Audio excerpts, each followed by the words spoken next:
Hi, my friends. We are starting with Chapter 10 of Night of the Spadefoot Toads. If you are following along using the physical copy, it is page 110. When Ben walks into science class the next day, 4 or 5 kids are crowded around Mrs. Tibbet's desk. He edges closer to see what they're gaping at, a large glass jar with 3 frogs partially hidden in the mud and grass at the bottom. Peepers, he says. Nuh-uh, Frankie says, grabbing the jar. It's frogs. Here, I'll shake them up so you can see them better. Ben starts to grab for the jar before the frogs get hurt. Just then, Mrs. Tibbets walks into the room and everybody takes a step back, except for Frankie, who's got the jar in his hands. Put it down, Frankie, Mrs. Tibbet says calmly. Frankie rolls his eyes and puts the jar back on the desk. Everybody in your seats, the teacher says. You'll all have a chance to look at our friends here. The students straggle back to their desks. When the room is quiet, Mrs. Tibbets holds up the jar and turns it around slowly. These little guys are hard to find, but now is a good time to catch them. You got them yourself? Frankie asks. Of course. Cool, Ryan says. Can I see one? You can see them from here. I'm not letting them out today. There are pleads and groans, but Mrs. Tibbets ignores them. Has anyone ever seen one outside? Several kids shake their heads. You may not have seen them, but I'll bet some of you have heard them, Mrs. Tibbet says. She looks at Ben. How about you, Ben? Yeah, he says, not looking her in the eye. They're spring peepers. I've heard them behind my house. Can you make their sound for us? Mrs. Tibbet asks. Ben hesitates. Come on, Ben, Ryan says. Ben can feel everyone looking at him. He shrugs. I don't know. It's sort of a high peeping sound. He tries to imitate a peeper. Eep, eep, eep. A couple of kids laugh, but Jenny says, Ooh, I've heard that noise. I hear it every night last week. Me too, someone else chimes in. Let's try it, Mrs. Tibbets, says Mrs. Tibbets. Let's make the peeper chorus. All the kids start making peeping noises. They're having a great time. Making noise in class is something no one ever lets them do. Mrs. Tibbets gives them about 30 seconds, then signals for quiet. Those little frogs make that big of a noise, Frankie asks. They sure do, Mrs. Tibbets says, almost laughing. Other amphibians make even louder noises. You can hear a bunch of spadefoots from a long, long way away when they're singing. What are spadefoots? Ryan asks. I'm talking about spadefoot toads, Mrs. Tibbets explains. Their name comes from the rough, shovel-like growths on their back feet. They look like little spades to burrow into the ground. What do they sound like? Jenny says. Like a big flock of crows cawing, the teacher says. Or some say they sound like 100 of balloons being rubbed together. I haven't heard a noise like that, Jenny says. Well, spadefoot toads are very rare around here. In fact, they are listed as a threatened species in our state. And they only come out 1 or 2 nights a year, usually after a rainy spell in April. Mrs. Tibbet smiles. If we get a good rain next week, there's a good chance they'll be out. Why only 1 night? Ryan blurts out. They don't have much time, the teacher says, because they only lay their eggs in pools that dry up. Vernal pools, says Ben. Mrs. Tibbets gives him a nod. Right, Ben. They choose temporary pools because their eggs will be safer there. There are no fish to gobble them up. But since these pools don't last long, they all have to work fast together. The males come out and sing, then the females come out and lay their eggs. The male fertilizes the eggs, and in 2 days, the tadpoles hatch. And within a month, they hop away as toadlets. So it's all over very quickly. Most people don't even know they're there. What happens to them then? Asked Jenny. They dig deep holes into the ground with their back feet and bury themselves in the wet earth, up to 8 feet deep. They stay there for most of the time. That's why you can't find them during the rest of the year. It would be cool to see them, Ryan says. Well, I was thinking. Mrs. Tibbets lowers her voice to almost a whisper, like she's about to tell a ghost story. A sly smile spreads across her face. Everyone leans in a little closer.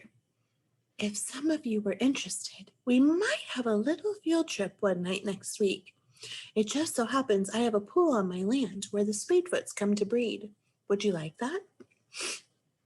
The kids all yell their approval. How many of you think you might come? Half the class raises their hands. Ben feels empty inside, like something that belonged to him is being given away to others who don't care nearly as much as he does. He is dying to go, but he doesn't raise his hand. I've made some permission slips, and people who are interested need to take one and bring it back signed. Your parents will have to bring you to my house and pick you up afterwards. I'll have to let you know last minute what day it will be, though. We'll just have to watch the weather. What day do you think it'll be? Ryan asks. Well, they're forecasting rain for Wednesday or Thursday. Let's hope they're right. I don't think your parents will want you going on a field trip on the weekend. When Mrs. Tibbets hands out the permission slips, Ben takes one and stuffs it into his backpack. On the way back to Mrs. Kutcher's class, Frankie sneers. Who wants to go to the woods with the frog lady? Not me. I do, Ben thinks, but I can't. Wait, Frankie yells. Her name isn't Mrs. Tibbets, it's Mrs. Ribbits. Ribbit, he coughs. He's beside himself at how funny he is. Ben just glares at him. The next Monday, half of the class brings their permission slips. The other half either can't go or doesn't want to.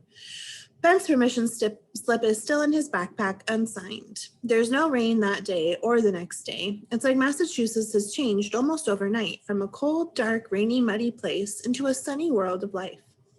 The skies are blue every day, and the temperature rises into the 60s.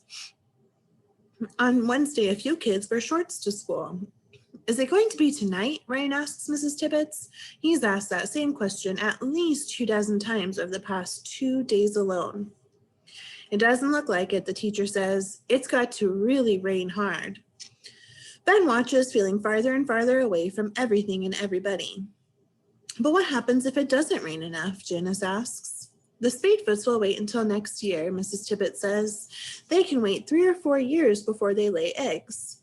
4 years? We'll never see them, Ryan wails. Nature takes its time, Mrs. Tibbet says. Unlike most people, nature is very patient. Thursday starts out sunny, but by 9 o'clock in the morning, in the middle of reading, the skies start to darken. By the time Ben gets to Mrs. Tibbet's class, it looks like it could start raining any second. Tonight? Ryan asks. Is it tonight? I don't think so, Mrs. Tibbet says. Most scientists think that the Spadefoots get their message from the rain seeping into the soil so the ground won't be soaked enough tonight. But what if it does happen over the weekend? Someone asks. We'll miss it. Let's just wait and see what happens, Mrs. Tibbet says. The skies stay gray. The clouds thicken and the air feels damp and heavy. The rain doesn't come. At night, or at home that night, Ben spreads out everything he has so far for his geography report. He's downloaded information off the internet and made notes on some index cards, but he can't seem to get interested. It all seems dry and boring. He's staring at the wall above his desk when he hears the phone ring. Ben, his mother calls. It's Toby. I didn't get that. Could you try again? So sorry. Finally, Ben thinks. He's been sending his friend emails for days and hasn't heard back. He even called a couple of times and left messages. Lizard man, he says, as he picks up the phone. Hi, Toby answers. His voice sounds uneasy. How's Arizona? Okay. How's Massachusetts? It stinks, as usual, Ben says. Too bad, says Toby. Ben waits for Toby to say more, but he doesn't. He wonders why Toby called if he doesn't want to talk. Toby's always easy to talk to. The silence at the other end of the line feels strange. How's Lenny? Ben asks. Well, that's why I'm calling. Toby's voice is tight and thin. My mom said I should. Ben grips the receiver to his ear. Something happened, Toby finally goes on. He got sick or something, and I found him in the terrarium. Wait, Ben says. You mean he died? He's dead? Yeah, I don't know. I didn't mean to. They're both silent for a moment. I'm really sorry, Ben. Didn't you feed him right? Ben feels tears welling up in his eyes. What were you feeding him? No, I did. I mean, Dad said maybe he was old or maybe he didn't like the change when he came to my house but you were supposed to take care of him. I know, it wasn't my fault. I didn't, Toby said. Ben can tell that Toby is close to tears too. He doesn't know what to say. He's afraid he's going to be so mad he'll say something really stupid. Okay, Ben mutters. I'll talk to you later. Okay, yeah. Okay, I'm sorry. Ben hangs up first. He puts his jacket on and goes outside where no one can see or hear him. This is stupid, he tells himself. This dumb lizard was 2,000 miles away. You probably never would have seen him again anyway. But Ben feels like he's lost more than a pet. He sits down at the back steps and stares out at the woods behind his house. The spring peepers are calling, and so are the American toads. He looks up. He can't see any stars. He wonders when the rain will start, and that makes him think of the Spadefoots. He'd love to see them, but that would mean he'd have to talk to Mrs. Tibbets. Thinking about Mrs. Tibbets makes him think about the snakes and his dead lizard, and it just goes around and around in circles until his stomach tightens up again. Ben, are you out there? His father calls out of the back door. The light comes on. Yeah, Ben answers. What are you doing? Listening, he says. Well, it's time to come in, unless you're planning on spending the night out here. That sounds like a good idea to Ben. At least out here, he wouldn't have to deal with people. But he gets up and trudges back onto the porch. You okay? His father asks. Ben nods. Yeah, I'm just wondering if it's going to rain. Feels like it to me. Ben tries to slip by his father, but his father grabs him by the shoulder and looks at him. You sure you're okay? My lizard died, Ben says. He knows it's more than that, but it's the simplest thing to say. His father wraps his arms around Ben and just holds him there for a while. Ben buries his face in his father's sweater. It smells like his dad. Things are going to look better in the morning, his dad says. Why don't you give it up and go to bed?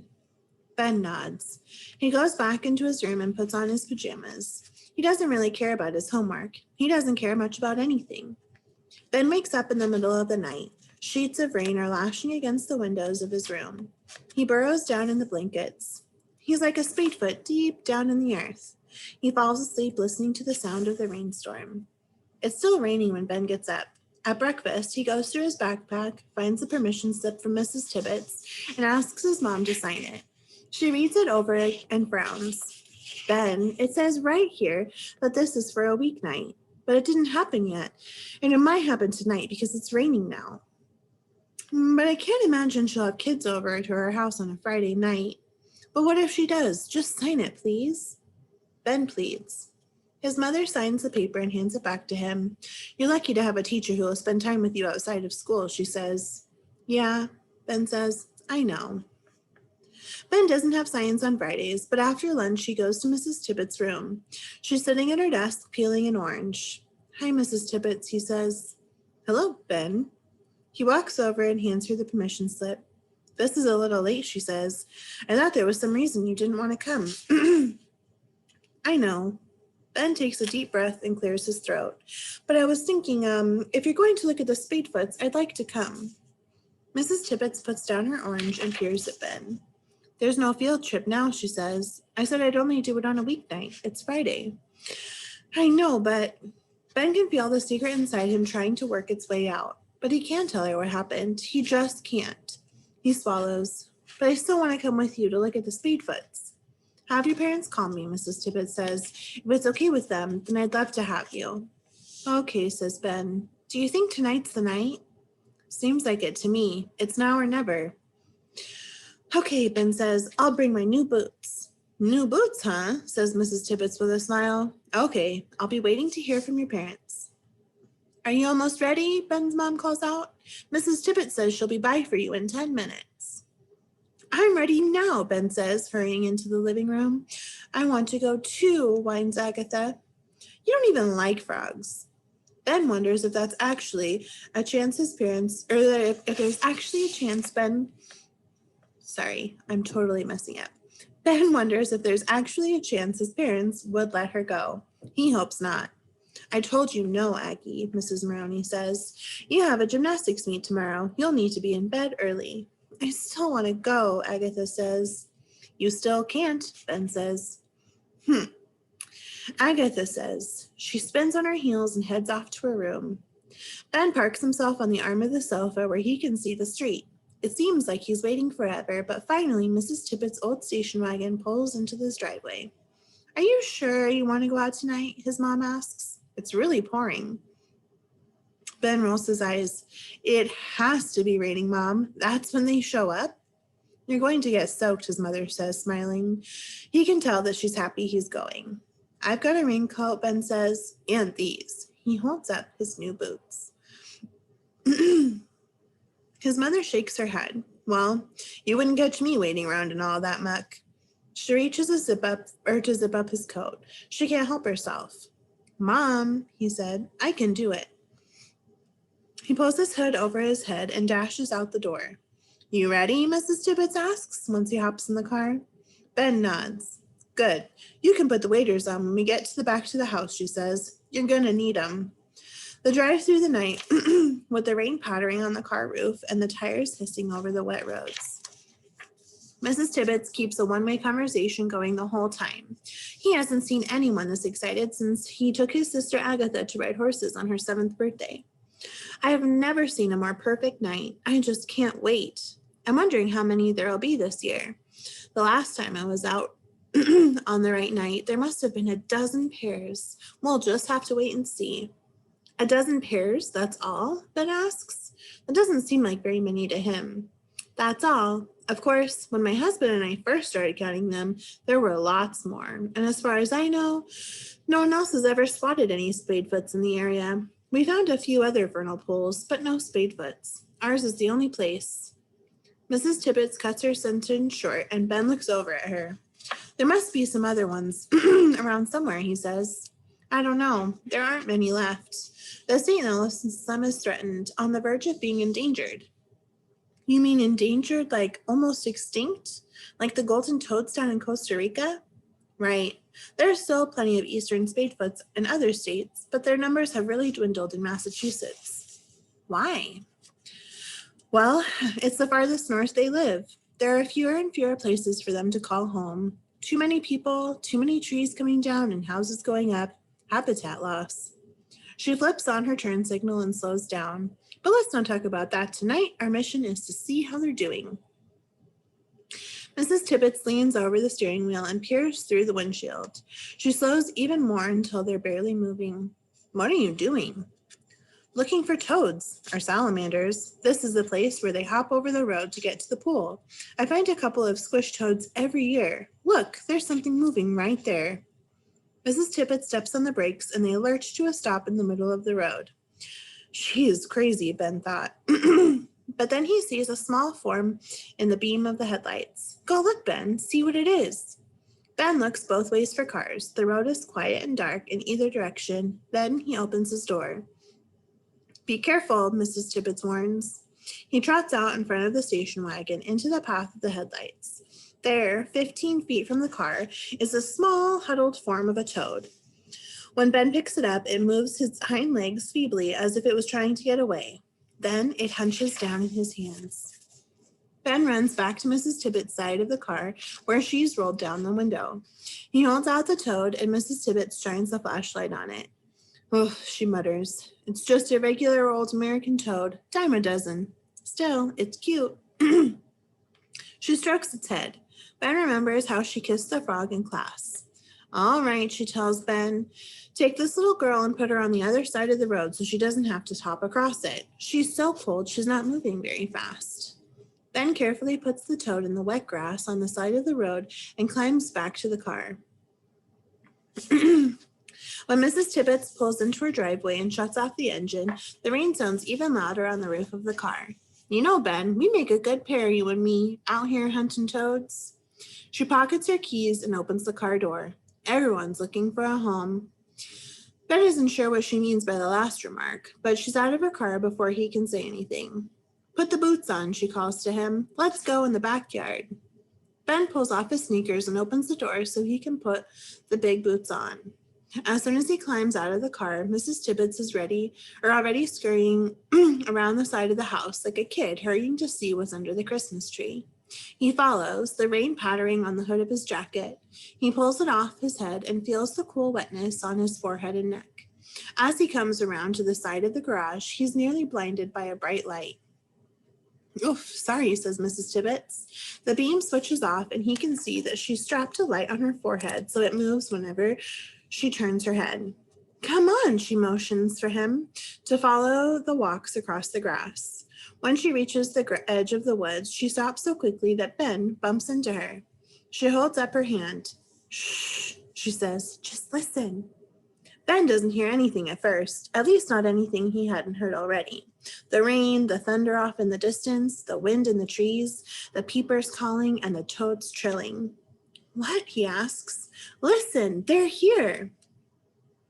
Ben listens hard. Then he hears a layer of noise in a lower register. Hmm, like a tree full of crows cawing or a bunch of people snoring. "Is that the Spadefoots?" he asks. "That honking sound?" "That's them." They stand there a little while longer, just listening. Finally, without a word, Mrs. Tibbets gestures toward the wood. Flashlights still off, they walk across the yard and across the field. The thunder crashes closer now, and a torrent of rain sweeps across them, gusts of wind blowing the spidery branches of trees back and forth. Ben shivers. He has to hustle to stay close behind Mrs. Tibbets. This time, she doesn't stop to look at the tree bark or the wildflowers. She doesn't even look back to make sure he's there. As they make their way through the woods, the call gets louder. The Spadefoot toads' voices are calling out one after another, grunting for all they're worth. Ben can't help but feel like he's in a fairy tale, following a weird old magical woman deeper into the dark forest. He can't believe it's real. Mrs. Tibbet stops at the edge of the pool. Dripping tree branches droop over the dark water. The pond looks bigger than it did the other day. Sorry. Mrs. Tibbets puts a finger against her lips. They stand and listen. A riot of sound rises and falls all around them. They're surrounded by a crazy orchestra. The wind in the trees, the thunder in the sky, the rain pattering on the pool in their jackets. The spring peepers chirping in the distance, and the little Spadefoot toads right before them, leading the symphony. Mrs. Tibbet steps into the pool and motions for Ben to follow. The moment she wades in, the Spadefoot calls stop. "It's all right," Mrs. Tibbets whispers. "They'll start again." Even in wading boots, Ben can feel the cold water around his feet and ankles and legs. He shivers again, not sure if it's cold or if he's excited. They stand silently waiting. Another starts up, then several more. After a minute has passed, Ben figures out that there must be at least a dozen calling from different parts of the pool. "There's a lot," Mrs. Tibbet says, even in the dark. Ben can see that she's smiling, and he smiles back. Then she laughs out loud, a high-pitched, girl-like giggle. "Why are you laughing?" "Oh, it's so silly," she says. "What?" "My husband Thomas used to tell a story that he made up when he was little. He said that if you listen carefully when all the toads are out, you can hear the overtoad." "The overtoad?" "Right, it's something he made up, like the king of the toads, or the spirit toad that watches over all the other toads and the places where they live. And when they're all calling out, the overtoad joins in. We used to laugh about it. 'Watch out,' he'd say, 'it's a night for the overtoad.'" Mrs. Tibbets makes a croaking sound. "Can you hear it, Ben? I think tonight's the night for the overtoad." Ben loves the idea of the overtoad. He almost expects it to see it rise up over the pool, 25 feet tall, protecting all the little toads. He can't explain why, but he feels a chuckle welling up inside. The laughter bubbles out of his throat and sets Mrs. Tibbets to laughing again. Ben tries to stifle his giggles, but the more she laughs, the more he does. This time, noise doesn't seem to bother the toads. They just keep calling out. Ben catches his breath and tries to imitate the Spadefoot sound. Pretty close. Mrs. Tibbets makes a higher-pitched cawing noise. Both of them stand in the pool in the rain, adding their voices to the Spadefoot chorus, calling out to the overtoad. It's crazy and silly and amazing. They're all saying, "We're here, we're here, we're alive, we're alive." Mrs. Tibbets motions for Ben to come closer to her, and she switches on the light strapped around her head.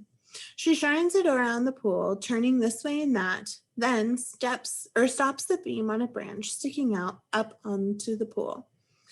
She leans over so Ben can hear her above all the noise. Look, there. Ben sees a little spadefoot in the spotlight, resting on a branch floating on the surface of the water.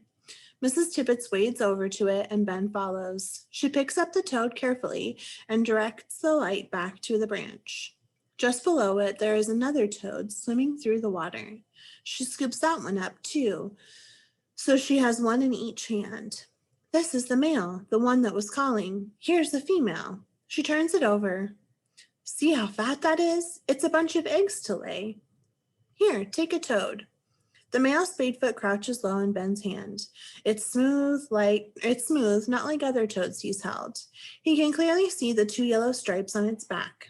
The eyes are a shiny metallic gold. Mrs. Tibbets strokes her toad's head. Just think, she says. They come here every spring. This little pool has been home for the ancestors of these toads for hundreds, maybe even thousands of years. They were probably here before people ever lived in this area. Wow, Ben says. Wow, Mrs. Tibbets repeats. Cute little guy. Yeah, Ben can feel the toad's smooth belly in his palm. Imagine a family living in a place for thousands of years. Imagine, said Mrs. Tibbets. They let the toad slip back into the water and watch them swim to the branch. Let's count the couples, Mrs. Tibbets suggests. Trying as best as they can to avoid counting any toads twice, they wade around the pool, looking and listening for the spadefoots. Working in the rain for half of an hour, they come up with 16 pairs and 6 individuals. That's several more than last year, Mrs. Tibbets says. Great. It is great. It's wonderful. I think we're all done. They wade out of the pool and stand on its edge, very close to one another. It's still noisy with the rain and wind and thunder and toads and frogs, but Ben feels quiet inside. And suddenly, clearly, he knows it's time. Mrs. Tibbets? Yes, Ben. Let your snakes go. She turns her head. She's still got her headlamp on, and the bright light hurts his eyes. He can barely make out the details of her mouth, her eyes, and nose. She's looking right at him. He holds his breath, wondering what she'll say. Oh, she says. Ben shuts his eyes to keep the light out. It was an accident. I really didn't mean to. I was curious, but I shouldn't have messed with the cage. I'm really sorry. I'm sorry if they got out and died. I didn't mean for it to happen. She doesn't speak, and then he feels her hand on his shoulder.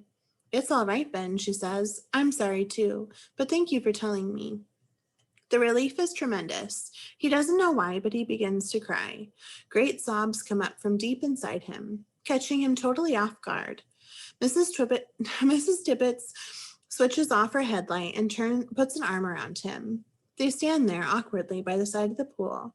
The rain splats against their raincoats. Ben's body heaves up and down, and he can't make it stop.